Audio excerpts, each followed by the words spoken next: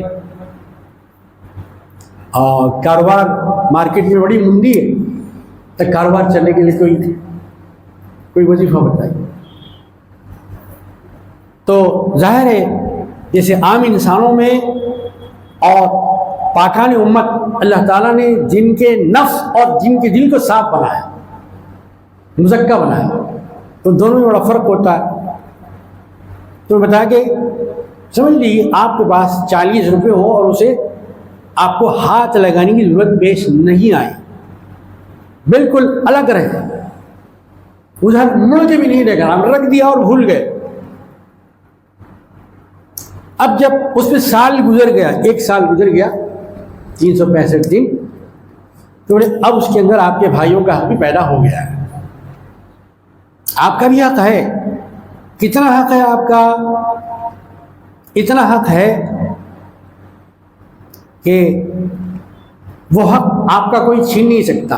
وہ 40 آپ کے ہی بالکل آپ کی محنت کے ہیں، آپ کے خون پسینے کی کمائی کے ہیں.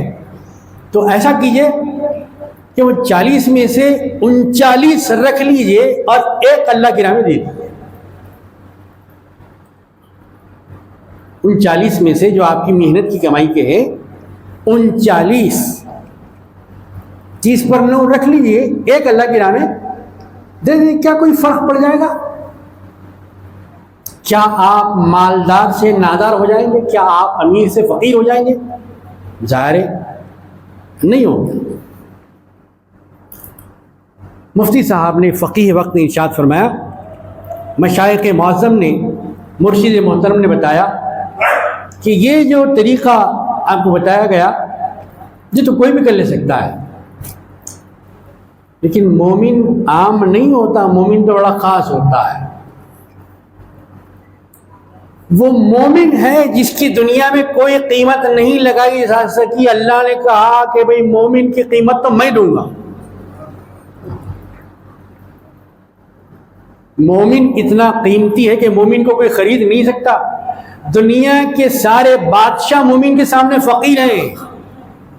مومن اتنا امیر ہے لیکن مومن نے کبھی اپنے آپ کو سمجھا ہی نہیں کتنا امیر ہے وہ، کہ دنیا کے کسی بادشاہ کے خزانے میں اس کو خریدنے کی قیمت نہیں ہے. پروردگار عالم نے فرمایا، اے مومن جان تیری جنت میری. اللہ کیا مقام ہے مومن کا.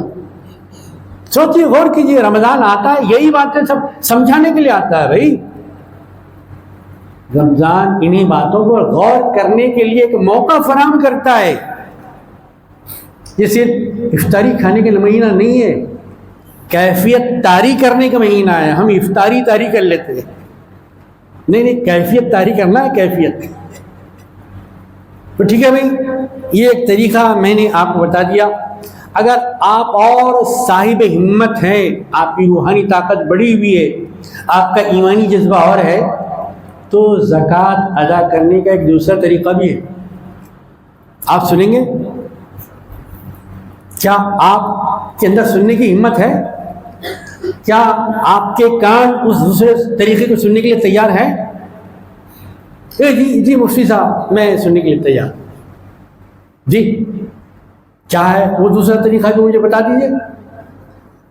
کہ ایسی باتیں ظاہر عالم لوگ ہی بتاتے ہیں.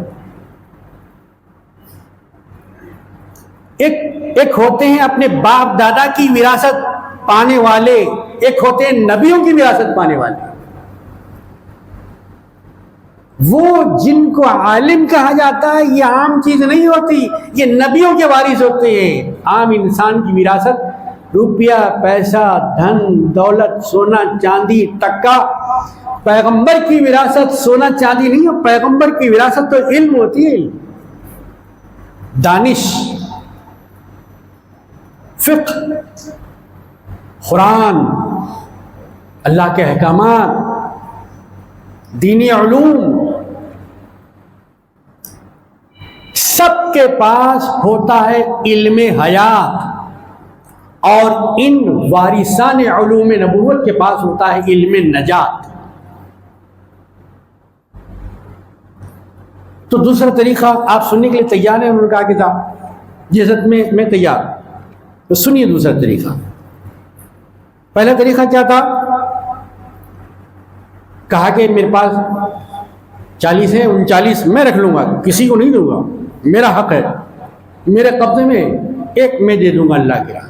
اب دوسرا سنیے. 40 ہیں آپ کے پاس، گزر گیا 1 سال اس کے بعد، اب درجہ آپ کا بڑھ گیا ہے، نیچے نہیں رہا، ذرا اونچے آ گئے ہیں، آپ کے دل میں ہمت بھی پیدا ہو گئی ہے اور مال کی محبت بھی کم ہو گئی ہے. جی تو اب کیا کرنا پڑے گا؟ کہا اب 39 دے دینا پڑے گا اللہ کی راہ میں، ایک اپنے پاس رکھ لینا پڑے گا. یہ دوسرا طریقہ ہے. یہ بڑے عزم کی بات، یہ بڑے حوصلے کی بات، یہ دل گردے کی بات ہے. مومن دل گردے والے کو کہتے ہیں، مومن بے ہمت کو نہیں کہتے، مومن ڈرپوک کو نہیں کہتے. مومن تو ہوتا ہے اس زمرے میں جس زمرے کا نام اللہ نے بتایا، لا خوف علیہم ولا ہم یحزنون. وہ ہرگز نہیں ڈرتے. اس سے دنیا سے ڈرتے ہیں تو صرف اپنے مالک سے ڈرتے ہیں. آج شاید ہم نے اپنے مالک سے بھی ڈرنا چھوڑ دیا ہے. جب کوئی قوم اپنے اصلی مالک سے ڈرنا چھوڑ دیتی ہے تو نقلی مالک اس کو ڈراتے ہیں. نقلی مالک اس کو ڈر رہے ہیں. رمضان اصلی مالک سے ڈرنے کا سلیقہ پیدا کرتا ہے. تو حضور 2 طریقے تو ہو گئے زکوٰۃ ادا کرنے کے. کہا کہ تیسرا طریقہ بھی سننے کی ہمت ہے. کہا حضور جب 2 بتا دیے تو تیسرا ہی بتا دیجئے، بڑی نوازش ہوگی، بڑا کرم ہوگا. کہا کہ تیسرا سنو. تیسرا یہ ہے کہ نہ 39 رہے نہ 1 رہے، 40 کے 40 اللہ کی راہ میں دے دیے جائیں.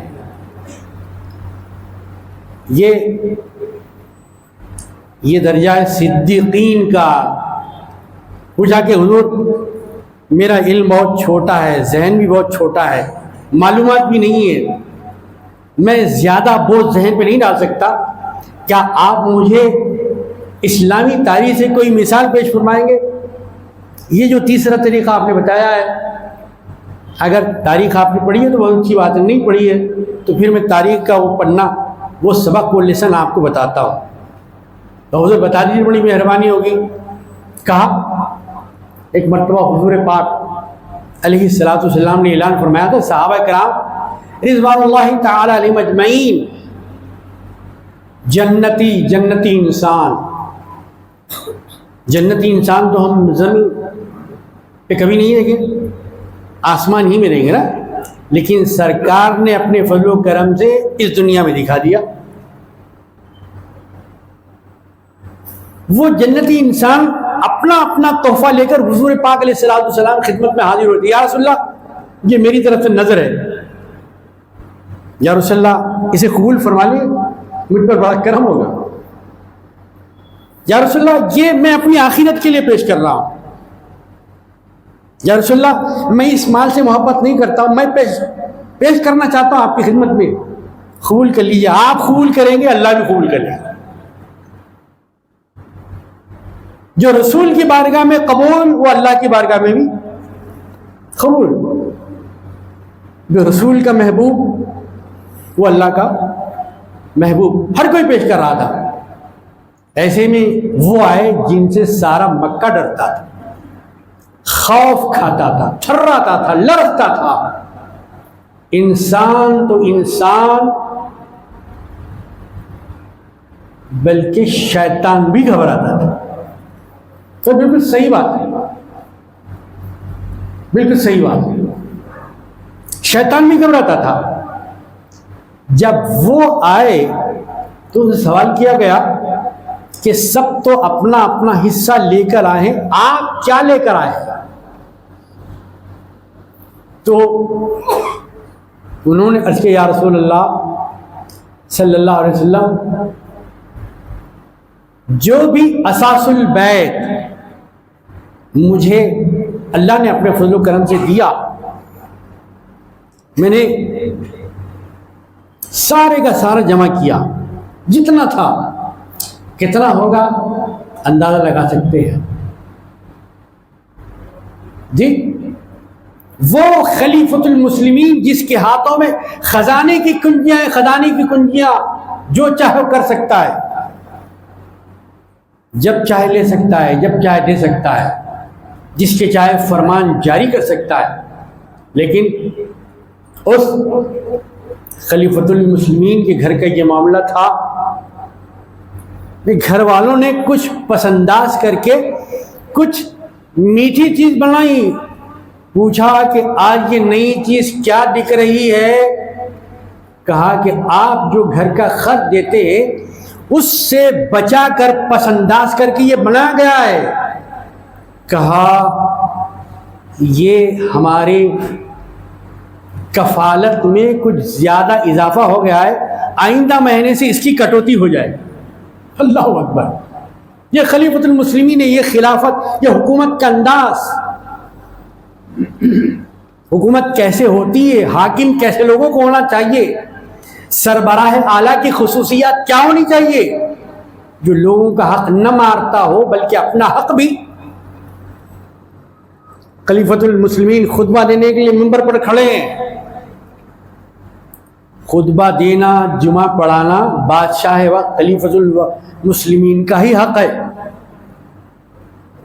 مطلب مسلمانوں کا سربراہ اعلیٰ اتنا قابل ہونا چاہیے کہ وہ نماز جمعہ کا خطبہ پڑھ سکے، خطبہ اولا، خطبہ ثانی، اور نماز بھی پڑھا سکے اور دعا بھی کر سکے۔ اتنا لائق اور فاضل، صرف حکمرانی نہیں بلکہ وہ امامت کے بھی قائل۔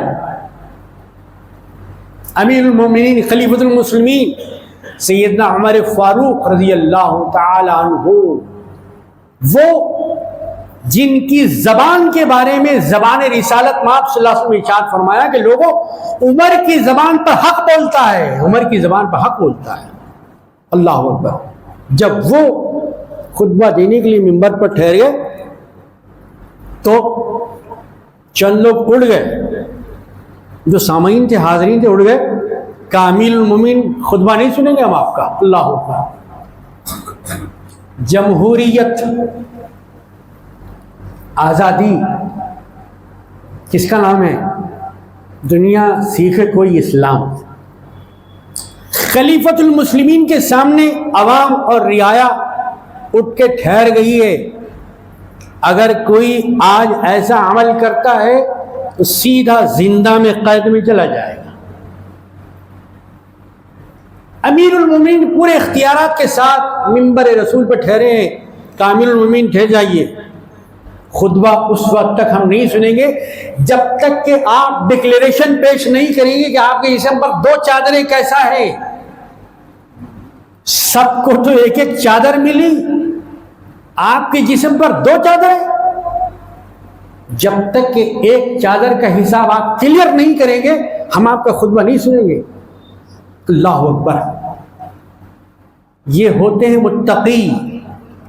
جب زبان میں تقویٰ ہوتا ہے تو زبان میں یہ طاقت پیدا ہوتی ہے۔ جو حرام کھائے گی زبان، اس میں کہاں سے تقویٰ پیدا ہوگا؟ اس کو تو جھوٹ بولنے میں مزہ آئے گا نا، جھوٹ سننے میں مزہ آئے گا کان۔ امیر المومنین تھوڑی دیر کے لیے خطبے کو موقوف کر دیا، روک دیا۔ کہا سوال تو مجھ سے ہے لیکن جواب میں نہیں دوں گا، میرا بیٹا دے گا۔ یہی جواب دینے کا ایک انداز۔ یہ جواب میں نہیں دوں گا، حالانکہ جواب تو امیر المومنین کو دینا تھا، سوال ان سے کیا جا رہا تھا، اعتراض، آبجیکشن ان پر تھا، ان کی ذات پر تھا، ان کے صاحبزادے پر نہیں تھا۔ لیکن اسلام کا مزاج دیکھیا، اسلام کو جانیا، اسلام کے قریب ہو جائیے آپ۔ رمضان کے تو قریب ہو گیا، قرآن کے بھی قریب ہو جائیے، صاحب قرآن کے بھی قریب ہو جائیے۔ امیر المومنین نے اپنے صاحبزادے کو لایا، صاحبزادے ادھر آؤ۔ وہ آگے کہا یہ لوگ کچھ پوچھ رہے ہیں، ان کا جواب دو۔ امیر المومنین کے صاحبزادے ٹھہر گئے کہ بھائیو آپ جو کہہ رہے ہیں بالکل صحیح ہے، میں تسلیم کرتا ہوں، میں مانتا ہوں، سر تسلیم خم ہے، لیکن یہ بات بھی صحیح ہے کہ بابا جان کے جسم پر جو 2 چادریں، ہر ایک کو تو ایک ایک چادر ملی، لیکن میں نے گوارا نہ کیا کہ بابا جان خطبہ دینے کے لیے جائیں، مسند خلافت میں بیٹھے ایک ہی چادر کے ساتھ جائیں، میں نے اپنی چادر بابا جان کو ہبا کر دی، تحفہ دے دیا۔ اللہ، یہ حضرت عمر رضی اللہ تعالیٰ کے صاحبزادے تھے۔ باپ ایسا ہوگا تو بیٹا کیسا ہوگا؟ کیا کہنے ان کی سخاوت کے، کیا کہنے ان کی سماحت کے، کیا کہنے ان کی دل کی دولت کے۔ بننا ہے تو دل کے غنی بن جائیے، عقیدے کے غنی بن جائیے، محبت رسول کے غنی بن جائیے، احترام صحابہ کے غنی بن جائیے۔ نے کہا کہ یہ دوسری چادر میں نے اپنی ابا جان کو ہبا کر دی ہے، گفٹ کر دی ہے، تحفتاً دے دی ہے۔ جب یہ وضاحت ہو گئی، لوگوں نے کہا کہ ہاں امیر المومنین اب خطبہ ارشاد فرمائیں۔ اللہ اکبر۔ عزیزان محترم، وہ حضرت عمر فاروق رضی اللہ عنہ کہ یا رسول اللہ، بس میں نے سنا تو کہا کہ بھائی معاملہ بڑا نازک آ گیا ہے، معاملہ ہے اے گھر والے تمہارے صبر کا بھی تمہارے شکر کا بھی۔ اب صبر شکر اس بات پہ ادا کرنا ہے کہ جتنا ہے یہ سب اسلام کا صدقہ ہے، رسول پاک کا صدقہ ہے، قرآن پاک کا صدقہ ہے نا بھائی؟ اس پر شکر ادا کرنا ہے۔ اب اس میں سے آدھا میں لے جا رہا ہوں اسلام کے لیے، اس پر تم کو صبر کرنا ہے۔ جو ملا اس پر شکر کرنا ہے۔ اب اس میں سے آدھا میں لے جا رہا ہوں، اس پر آپ کو بے صبری نہیں کرنا ہے کہ بھائی یہ تو ہمارا حق ہے، نہیں، اس میں آپ کا بھی حق ہے، اللہ کا بھی حق ہے، اللہ کے رسول کا بھی حق ہے۔ ان تنصروا اللہ ینصرکم، اگر تم اللہ کی مدد کرو گے اللہ تمہاری مدد کرے گا بھائی۔ اسی آس میں جی رہا ہے غریب، نصر من اللہ و فتح قریب۔ غریب آنکھ لگا کے بیٹھا ہے، آنکھ لگا کے بیٹھا ہے۔ اس پوزیشن میں جو ہوتے ہیں ان کو تو سب دے دیتے ہیں، لیکن جن کا ہاتھ نہیں، جن کا چہرہ بول رہا ہوتا ہے کہ میں غریب ہوں، فقیر ہوں، ان کو کوئی بھی نہیں دیتا۔ جب ہاتھوں کو پہچان رہے ہیں تو چہروں کو بھی پہچان۔ وہ اتنا غیور ہے، اتنا غیرت دار ہے کہ بول نہیں رہا، اس کا چہرہ مگر بول رہا ہے۔ پڑھیے چہرے کو، کتابیں آپ نے پڑھی ہوگی، اخبار آپ نے پڑھے ہوگے، کبھی ان مستحقین کا چہرہ بھی پڑھیے۔ تو ایسے چہرے پڑھنے کی پہچان کب پیدا ہوتی ہے؟ جب رمضان کو پہچانیں گے آپ۔ عزیزان محترم، یا رسول اللہ صلی اللہ علیہ وسلم، یہ میرے گھر کا پورا نصف حاضر خدمت، سب کا آ چکا، لیکن ابھی انتظار فرما رہے تھے سرور کائنات صلی اللہ علیہ وسلم۔ ایک ہستی آئی، بہت بڑی، اپنے سر کے اوپر پوٹلی لے کر، گٹھڑی لے کر، دیکھا کہ لباس کی جگہ کمبل ہے اور بٹن کی جگہ کانٹے لگے ہوئے ہیں، کانٹے کانٹے۔ کتنے خوبصورت بٹن ہم بول بول کے ٹکواتے ہیں درزیوں سے، لگواتے ہیں ٹیلر سے۔ ذرا کبھی یہ بٹن بھی دیکھ لیے تاریخ کے اندر، لباس ہے کملی کا اور اس کے اندر بٹن ہے کانٹوں کا۔ پوچھا گیا، اے رفیق غار، یہ کیا حالت بنائی رکھی ہے؟ یہ کیسا لباس آج زیبتن کیا ہے آپ نے؟ یہ کیسی پوشاک پہنی ہے آپ نے؟ ابھی یہ عرض و معروض ہو ہی رہا تھا کہ شہپر جبریل کی آواز سنائی دینے لگی، عالم غیب حضور علیہ الصلوۃ والسلام پر منکشف ہوا۔ جبریل نے اپنا مقام سدرۃ المنتہا چھوڑا اور بارگاہ سرور کائنات علیہ الصلوۃ والسلام میں حاضر ہوئے تو دیکھا جو لباس صدیق اکبر کا تھا وہ لباس حضرت جبریل کا بھی تھا رضی اللہ تعالی۔ یا رسول اللہ یہ جو صدیق اکبر رضی اللہ عنہ نے لباس پہنا، آپ کے محبوب نے جو لباس پہنا ہے وہ اللہ کو بھی پسند آ گیا، اس لیے سارے فرشتوں کو حکم ہوا کہ وہی لباس پہنو جو میرے حبیب کے حبیب نے پہنا۔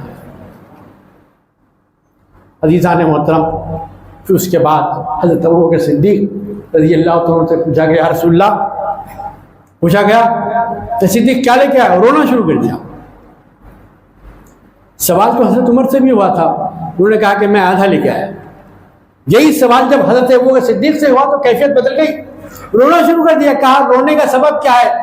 کہ رسول اللہ جب سے آپ کا غلام بن گیا ہے، میں کہاں رہا، میرا مال میرا کہاں، یہ تو سب آپ کا ہو گیا۔ یہ آپ کے ختموں کا تصدق ہے، یہ آپ کی دعاؤں کا نتیجہ ہے، یہ آپ کی نظر کرم ہے۔ یا رسول اللہ میرا نہیں رہا، سب آپ کا ہے۔ تو پورے کا پورا حضرت ابوبکر صدیق رضی اللہ عنہ نے پیش کر دیا۔ تو یہ بہت بڑا اونچا درجہ تھا، اس لیے کہتے ہیں آپ کو صدیق اکبر۔ دنیا میں صدیق تو بہت سے ہوئے، لیکن آپ صدیق اکبر ہیں، صدیق اکبر۔ امام تو بہت سے ہوئے، لیکن امام اعظم۔ شہید تو بہت سے ہوئے، لیکن شہید اعظم۔ فقیہ تو بہت سے ہوئے، لیکن فقیہ اعظم۔ اولیاء بہت سے ہوئے، لیکن غوث اعظم رضوان اللہ تعالی علیہم اجمعین۔ عزیزان محترم، بتایا گیا کہ یہ تیسرا طریقہ حضرت ابوبکر صدیق رضی اللہ عنہ کا ہے۔ یہ اہل ہمت کا ہے، اہل دل کا ہے۔ وہ بھی تو مسلمان ہی تھے نا، وہ بھی تو لا الہ الا اللہ محمد رسول اللہ پڑھنے والے تھے نا، وہ بھی تو قرآن کے قاری تھے، وہ بھی تو اللہ کے عاشق تھے، وہ بھی تو رسول کے چاہنے والے تھے، وہ بھی تو غلامی کا دعویٰ دلیل کے ساتھ کرتے تھے۔ آج ہمارے پاس شاید صرف دعویٰ رہ گیا ہے اور دلیل ختم ہو گئی۔ وہ دلیل کا مزاج اپنے اندر پیدا کرنے کے لیے آتا ہے رمضان، دلیل کا سلیقہ پیدا کرنے کے لیے آتا ہے رمضان۔ قد افلح من تزکا، یقینا وہ کامیاب ہو گیا جس نے اپنے آپ کو پاک کیا، اپنے مال کو پاک کیا۔ اس لیے اپنے مال کو پاک کرنا ہے، اس میں سے دیجئے زکوٰۃ، وہ آپ کے بھائی کا حق ہے، وہ کوئی ٹیکس نہیں ہے، وہ جی ایس ٹی نہیں ہے، وہ اللہ کا حکم ہے۔ آپ کے مال سے کمی ہونے والی نہیں ہے، کوئی گھاٹا نہیں ہونے والا ہے۔ یہ اللہ سے تجارت ہے، جو اللہ سے تجارت کرتا ہے اس کی تجارت میں کوئی گھاٹا نہیں ہوتا، اضافہ ہی ہوتا ہے، اس میں بڑھوتری ہوتی ہے، اس میں اضعاف مضاعفہ ہوتا ہے، اس میں نقصان اور خسران نہیں ہے۔ الحمدللہ یہ باتیں بتانے والے علماء آج بھی زندہ ہیں، اور ایسے ہی علماء کرام کو پیدا کرنے والے عالم اسلام کے اداروں میں ایک ممتاز معتبر مستند نام ہے جامعہ نظامیہ کا۔ یہ کوئی محتاج تعارف نہیں ہے۔ آج آپ کی خدمت میں اس کے سالانہ 10 کروڑ روپئے جو 150 سال سے مسلمانہ نے عالم ادا کرتے ہوئے آئے ہیں، آج بھی الحمدللہ وہ ادا کر رہے ہیں۔ مسلمانان ہند قابل مبارکباد ہے کہ لاکھوں کروڑوں جو روپیوں کا وہ نظام قانونی طور پر، شرعی طور پر چلاتے ہیں، اپنی اوقافی جائیدادوں کی، مسجدوں کی، عیدگاہوں کی، اپنے مدرسوں کی حفاظت کرتے ہیں، جہاں سے ان کو صحیح مسئلے، مسائل اور عقیدے بتائے جاتے ہیں۔ آج اسی جامعہ نظامیہ کے لیے جو حضور پاک علیہ الصلوۃ والسلام کی نظر کرم کا نتیجہ ہے کہ 150 سال سے چل رہا، 7 نظام دکن کی سرزمین پر آئے، رخصت ہو گئے، تھپیڑے پر تھپیڑے کھا رہی ہے کشتی، مگر سلامت جا رہی ہے۔ حضور پاک علیہ الصلوۃ والسلام کی دعاؤں کا نتیجہ ہے کہ 150 سال سے یہ ادارہ الحمدللہ چل رہا ہے، اور مسلمانان عالم اس کو چلا رہے ہیں۔ جیسے کہ کل جو تاریخ گزری، کل جو تاریخ رمضان شریف کی کیا تاریخ تھی؟ 17 رمضان۔ اس معرکے میں حصہ لینے والے کتنے تھے؟ 313۔ لیکن ان 313 کی مدد کے لیے اللہ نے 5000 فرشتوں کو بھیجا تھا. کام کرنے والے تو 313, مدد کرنے والے 5000. کام کرنے والا اسٹاف, وہاں کا مینجمنٹ یقیناً 100 افراد پہ ہوگا, لیکن اس کو معاونت کرنے والے, اس کی پشتیبانی کرنے والے, اس کی اعانت کرنے والے کتنے ہیں؟ وہ 5 لاکھ ہیں. 5 لاکھ. ان کا تعاون اگر نہ ہوتا, ان کا دست اعانت آگے نہ بڑھتا, تو یقیناً یہ کاروان رک گیا ہوتا. لیکن اللہ کی مشیت, یہ کاروان چلتا رہے. یہ چراغ بجھنے کے لیے نہیں آیا, یہ شمع بجھنے کے لیے نہیں آئی, بلکہ یہ شمع تو 1000 شمعوں کو روشن کرے.